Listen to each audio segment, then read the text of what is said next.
23.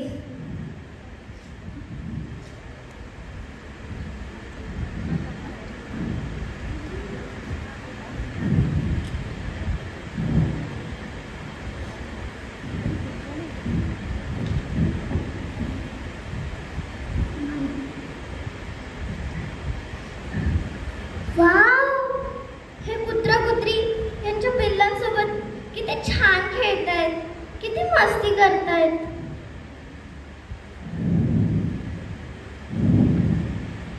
पण माझ्या आई बाबांना तर माझ्यासोबत खेळण्यासाठी वेळच नसतो. आई बाबांनी जेव्हापासून त्या दत्तक घेतलेल्या बाळाला आणले तेव्हापासून ते माझ्याकडे लक्षच देत नाहीत. ती बघा आई काय करतेय, त्या दत्तक घेतलेल्या बाळाला किती सांभाळून ठेवतेय, किती काळजी घेतेय. तुम्हाला कळलं का हे दत्तक घेतलेलं बाळ म्हणजे कोण? हो, तो मोबाईल. जेव्हापासून आलाय तेव्हापासून माझे आई बाबा माझ्यापासून दूर झाले. आधी माझी आई माझ्यासोबत बागेत यायची, मला गोष्टी सांगायची, अगदी माझ्यासोबत मैत्रिणीसारखी राहायची. मात्र मी शाळेत गेले की सतत तिच्या हातात तो मोबाईल असतो. मला रात्री झोपवताना सुद्धा तिच्या एका हातात तो मोबाईल असतो आणि दुसऱ्या हाताने मला झोपवत असते.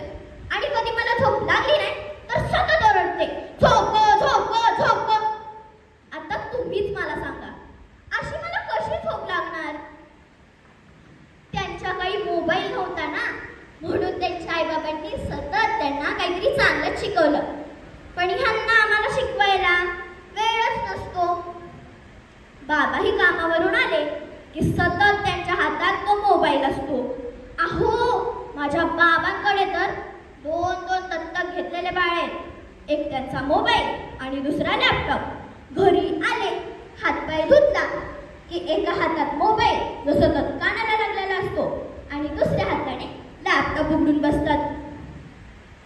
आम्हाला माहिती आहे की ते हे सगळं कामासाठीच करतात, पण सुट्टीच्या दिवशी तरी आई तिच्या मैत्रिणींची गप्पा मारते आणि बाबा त्याच्या मित्रांची.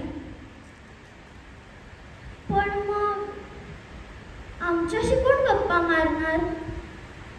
म्हणूनच तर वाटतंय की तुम्ही आमच्यापेक्षा जास्त त्या मोबाईलला जास्त महत्त्व देताय.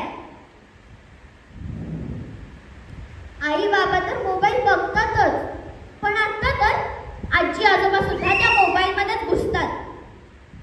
आणि देवाची आरती आता तोंडाने नसते, ऑनलाईनच असतं.